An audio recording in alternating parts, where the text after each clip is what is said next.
tercer mensaje de la serie Unos a Otros, cuyo título del mensaje de hoy es Exhórtense unos a otros. Y encontramos esta afirmación o mandato en el versículo 13 del pasaje bíblico que leímos. En el versículo 13. La primera vez que leí este texto, sentí que no era tan evidente el sentido de la palabra exhortar. Que no podemos interpretarlo quizás de una manera podríamos decir, sí, es lógico, es obvio. A mi parecer, al menos no creo que sea así. De hecho, cuando yo era pequeño, que no fue hace tantos años atrás, cuando yo era pequeño, en el contexto de iglesia, escuché muchas veces esta palabra, exhortar. En predicaciones, estudios bíblicos, en reuniones de grupo en casa, en distintas instancias de iglesia. Y no entendía cuál era el sentido. Yo me preguntaba, ¿pero qué significa esto? ¿Qué significa esta palabra? Me da la impresión que ni siquiera los adultos entendían de qué se trataba, cuál era el significado. Es ese tipo de términos que se ocupan mucho en el contexto de iglesia, casi por costumbre muchas veces, pero que no necesariamente la gente entiende qué significa, qué quiere decir, como la palabra concupiscencia. ¿Quién sabe aquí qué significa concupiscencia? Una palabra que de repente uno escucha mucho en oraciones, en textos bíblicos de la Reina Valera 60. Me acuerdo también que una vez escuché una historia de un hermano que había orado por la concupiscencia de otro hermano de la iglesia. O sea, ni siquiera entendía qué significaba, qué quería decir. Y estaba haciendo una oración con un sentido totalmente distinto al de la palabra en sí. Estaba simplemente metiendo una palabra de la jerga evangélica dentro de su oración. Y además de esto, de lo complejo quizás que es entender realmente el significado de la palabra exhortar, se trata de una epístola, la epístola a los Hebreos, que tampoco es fácil de digerir. No digamos que una epístola simple de entender. Pareciera que no. Partiendo porque ni siquiera existe un consenso sobre quién es el autor. Muchos dirán, bueno, el apóstol Pablo, pero no es tan así. No existe un consenso sobre quién sería. No es seguro. No podemos decirlo con certeza. Incluso podemos decir que esta carta, por ser una carta, por su naturaleza, no corresponde al género literario histórico, sino epistolar, y presenta grandes ideas teológicas que nos muestran cómo las escrituras del Antiguo Testamento encuentran su sentido y cumplimiento en Cristo. ¿Qué quiero decir con esto? Que el sentido de esta epístola, o lo que ella dice, no es explícito de la misma manera como los libros de género literario histórico dentro de la Biblia. Por ejemplo, los evangelios. Uno ve que aparece un relato, algo que ocurrió con Jesús, Jesús entrega un mensaje, sobre todo en los primeros 3 evangelios, los sinópticos, y es más o menos claro de entender lo que Jesús está diciendo. No así aquí en la epístola a los hebreos. Pero de cualquier forma, para entender mejor el sentido de exhortar, en el versículo 13, es necesario que veamos cuál es el contexto inmediato. El versículo 12, que es justo el anterior, dice, mirad, hermanos, que no haya ninguno de vosotros corazón malo de incredulidad para apartarse del Dios vivo. Aquí queda claro que el autor se está dirigiendo a una comunidad de creyentes cuando dice hermanos. Además, les encomienda que estén atentos para que ninguno de ellos se deje llevar por la incredulidad, que trae como consecuencia, lo que dice de manera explícita aquí el versículo 12, el hecho de apartarse del Señor. ¿Se dan cuenta este versículo 12? En este versículo 12 vemos que el autor les está hablando del cuidado mutuo, la preocupación recíproca unos por otros, que debe existir entre unos y otros. Y en esto, la epístola a los hebreos no se distingue mucho de las demás epístolas, ya que la mayoría va dirigida a una iglesia o a un conjunto de iglesias, de congregaciones. Y es el medio por el cual un apóstol, o en este caso un autor que es desconocido, pero inspirado por el Señor, eso es obvio, confronta, enseña y anima a los creyentes respecto de cómo vivir y crecer en la fe. pero como comunidad. ¿Cómo crecer en la fe en la vida de comunidad? No se trata de cartas dirigidas a iglesias para decirle a cada persona de esa iglesia, en lo particular, de forma individual, cómo deben crecer en su caminar con Dios. Sí, hay algo de eso, pero es principalmente sobre cómo se es fortalecido y santificado en la medida que nos relacionamos unos con otros. Incluso podríamos interpretar este versículo 12 cuando dice, mirad hermanos, que no haya en ninguno de vosotros tal cosa, como diciendo, cuídense, cuídense, que cada uno vele por el otro, o sean diligentes en procurar el bienestar de sus hermanos. Y este mandato que vemos aquí asume que es esencial la comunión, que la vida de comunión es fundamental, que no hay posibilidad de ser parte de la iglesia, el cuerpo de Cristo, sin estar interconectados unos con otros por el Espíritu. Podemos deducir de este versículo 12 que para procurar el bienestar de un hermano, el hecho que no caiga en incredulidad, apartándose del Señor, debe existir como base una relación espiritual que se traduce en una vida de comunidad. El autor no está diciendo, cuídense mientras unos se sienten parte de la comunidad y otros no, o mientras unos están realmente implicados y otros participan en la medida que no desordenan sus proyectos personales. No, este mandato presupone que existe o que debe existir una unidad entre las personas que conforman la iglesia. Y es totalmente coherente, ya que solo puede existir un cuidado mutuo donde ya existe previamente un vínculo,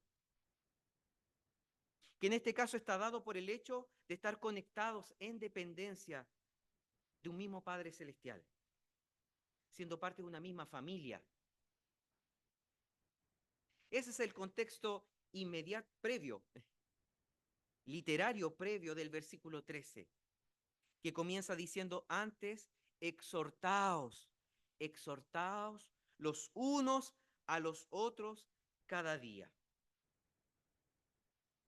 A mí la verdad no me gusta empezar en el sermón a hacer referencia a los idiomas bíblicos. De hecho, generalmente, y en el seminario nos enseñan, eso es como de novatos. Empezar a decir, es que el griego dice tal cosa y esta es la palabra en griego que significa... No, pero, pero resulta que aquí en este versículo es clave el sentido del término griego, que es traducido como exhortados, para que podamos entender bien qué está diciendo el autor de la epístola.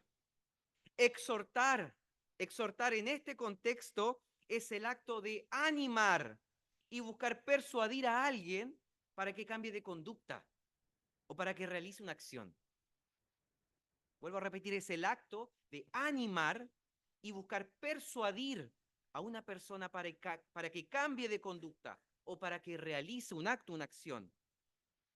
Entonces, como el versículo anterior confronta a los destinatarios, a la comunidad, a cuidarse mutuamente para que nadie caiga en incredulidad, alejándose del Señor, este versículo muestra de manera mucho más concreta y específica de qué manera pueden velar unos por otros.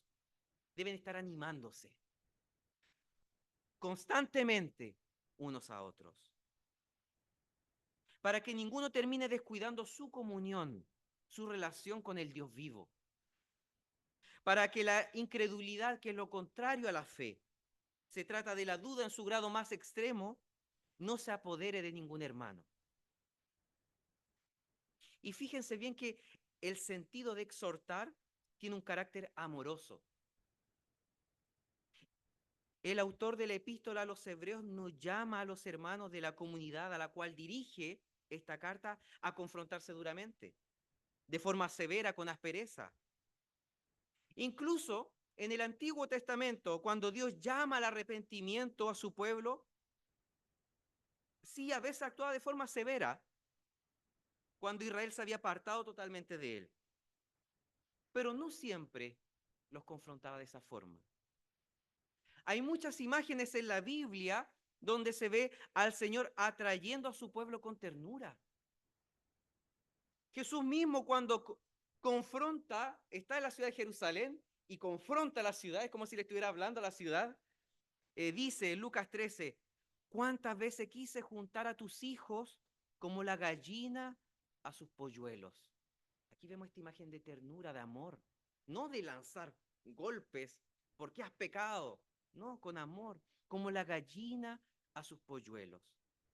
Esta imagen de un Dios amoroso y tierno muchas veces se descuida porque pareciera existir, me da la impresión de parte de muchos predicadores, una fascinación por la severidad de Dios. Por ejemplo, con algunos pasajes del Antiguo Testamento donde vemos que Él manifiesta su ira, que de hecho es así, su enojo.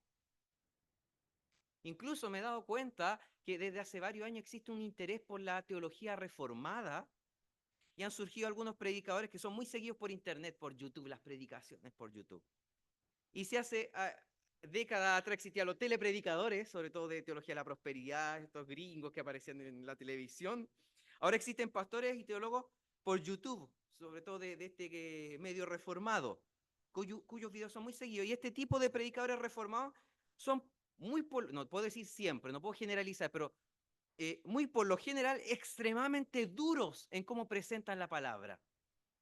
Es como si lanzando golpes, palos, la audiencia está siendo más fiel a la palabra de Dios y la audiencia va a ser persuadida.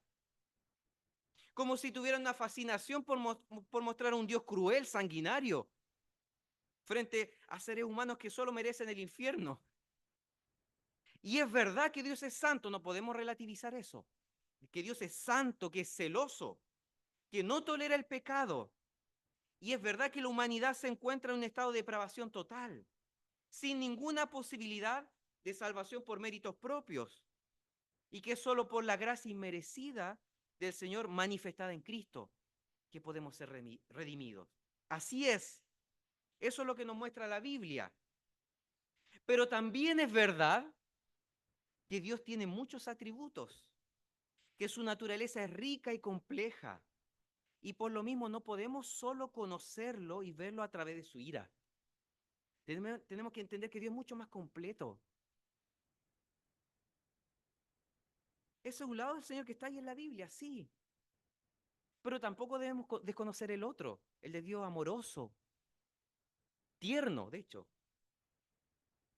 Hay que tener mucho cuidado con no crearse una idea idolátrica de Dios que pone todo el énfasis en una característica, en un atributo por sobre los demás, con un gusto que es muy poco sano por su severidad, dejando de lado su naturaleza paternal y todo lo que eso implica, su amor infinito y su gracia que sobrepasa nuestra comprensión. Entonces aquí vemos en este versículo que el autor llama a los hermanos a animarse unos a otros por medio de la persuasión amorosa, esta persuasión recíproca los unos a los otros, que es necesaria para que ninguno caiga. El mismo versículo 13 dice, para que ninguno de vosotros se endurezca por el engaño del pecado. Es evidente en este texto bíblico que si unos y otros se protegen y animan para proseguir juntos a la meta a la cual es Jesucristo, habrá menos posibilidades de ser engañados por Satanás, el padre de mentira, que solo busca destruir y separarnos de nuestro Padre Celestial y de la comunión que tenemos con Él a través de su Hijo, Jesucristo nuestro Salvador. El mismo Señor declara en el versículo 15, no endurezcáis vuestro corazón como en la provocación. Y para que esto ocurra, para que no, mejor dicho, para que no ocurra, para que no endurezcamos el corazón, es fundamental la exhortación, el animarse y el apoyo mutuo. Hace unos años atrás conocí a un joven cristiano que se puso a pololear con una niña que no era creyente. Y este joven cristiano fue donde dos amigos. fue a visitar a dos amigos, creyentes, cristianos también, para pedirles consejo. El primero lo confrontó de una manera brutal. Le dijo, estás en yugo desigual, pero la manera que se lo dijo fue extremadamente severo, mostrándole la verdad, pero eso, diciéndoselo sin ninguna empatía. Después fue donde el segundo amigo que también le dijo la verdad, tal cual como aparece en la Biblia, y que esto es contrario a la voluntad de Dios, pero se lo dijo de manera amorosa, con ternura. Le mostró que era contrario a la voluntad del Señor lo que estaba haciendo. Se lo dijo con ternura, entendiendo que tenía enfrente a un pecador igual que él. No se lo dijo desde la tribuna de la santidad, sino como un igual, ambos buscando avanzar en este camino con Cristo. Que ambos necesitaban, entendiendo que ambos necesitaban la acción del Espíritu Santo obrando de forma permanente en sus vidas, llevándolos al arrepentimiento y restaurando. Finalmente ese joven cristiano, el que fue a pedir consejo, que se encontraba en yugo desigual, terminó la relación con la niña no creyente. Después de haber terminado esa relación, fue donde el segundo amigo y le dijo lo siguiente: ¿sabes? Me impactó profundamente cómo me trataste. Positivamente me impactó. Porque sí, me dijiste la verdad. En ningún momento la tergiversaste ni la maquillaste, pero me la dijiste con amor. No agarrándome a palos. Y eso me marcó. Y eso hizo mucho más efecto en mi corazón que como me lo dijo mi otro amigo. Bueno, esta situación que les cuento ocurrió. No es algo que es una historia que yo inventé, ocurrió. Yo la conocí de cerca. Y esta situación nos muestra algo muy parecido a lo que nos enseña este pasaje de la epístola a los Hebreos. Ante la posibilidad de caer en la incredulidad y de que nuestra relación con el Señor se enfríe, nuestro Padre nos llama a animarnos persuasivamente, pero con amor, con ternura, con el amor que viene del Señor, para cuidarnos unos a otros, de tal manera que nuestros corazones, como dice la palabra, no sean endurecidos. Además de la forma en cómo debemos exhortarnos, este pasaje nos muestra la necesidad de que esto se dé en un contexto de comunidad. Si vivimos nuestra fe de manera individualista, solo poniendo el énfasis en nuestra relación personal con el Señor y dejando de lado la dimensión comunitaria, quedaremos muy expuestos a la posibilidad de que nuestro corazón se endurezca y a la obra diabólica de Satanás, que solo busca distanciarnos de nuestro Dios. Porque Él hará todo con tal de hacernos caer. Y lo peor que puede pasar cuando Satanás ataca es que estemos nosotros solos tratando de dar la batalla.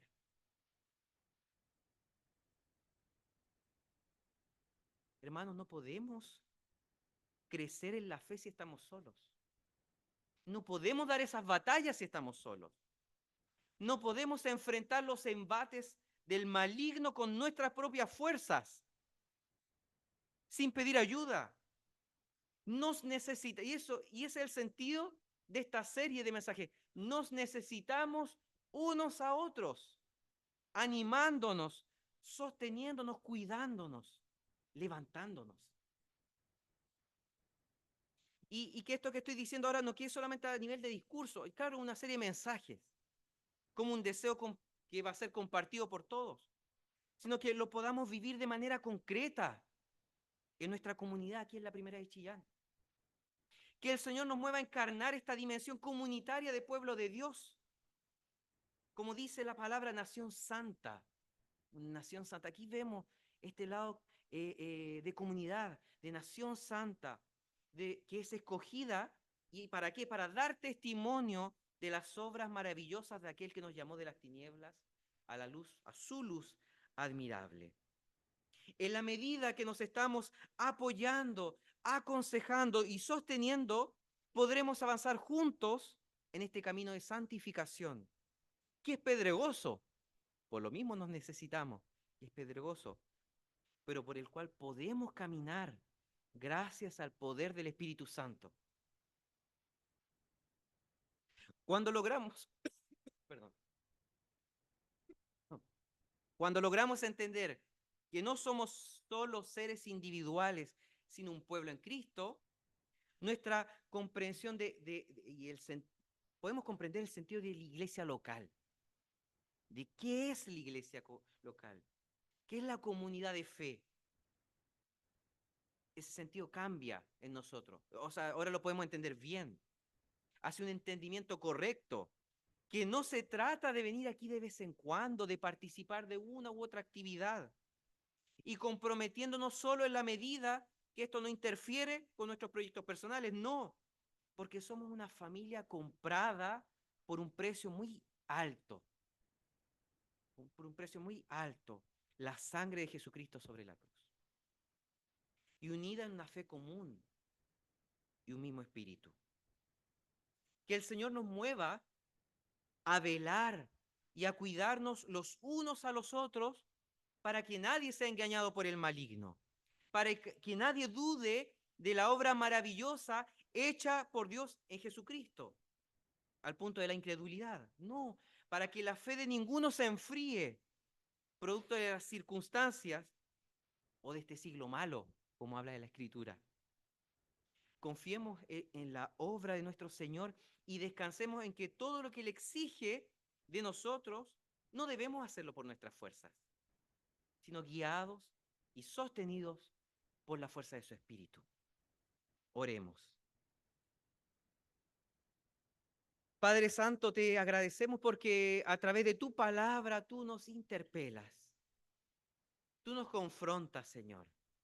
Tú nos muestras la importancia de cuidarnos unos a otros, de animarnos, Señor, de animarnos de una manera que manifieste este amor recíproco, amor mutuo, de animarnos con ternura para cuidarnos mutuamente, Señor. Cuidarnos de la incredulidad, cuidarnos de no ser engañados por Satanás. Cuidarnos para que nuestra fe no se enfríe, Señor. Porque en la medida que entendemos este sentido de comunidad, de iglesia, iglesia universal y de manera concreta, nuestra primera de Chillán como la manifestación a pequeña escala de esta iglesia universal, vamos a entender, Señor, también la importancia de establecer relaciones fuertes, lazos íntimos, profundos, Señor. Padre Santo, cuida nuestra vida, la vida de cada uno.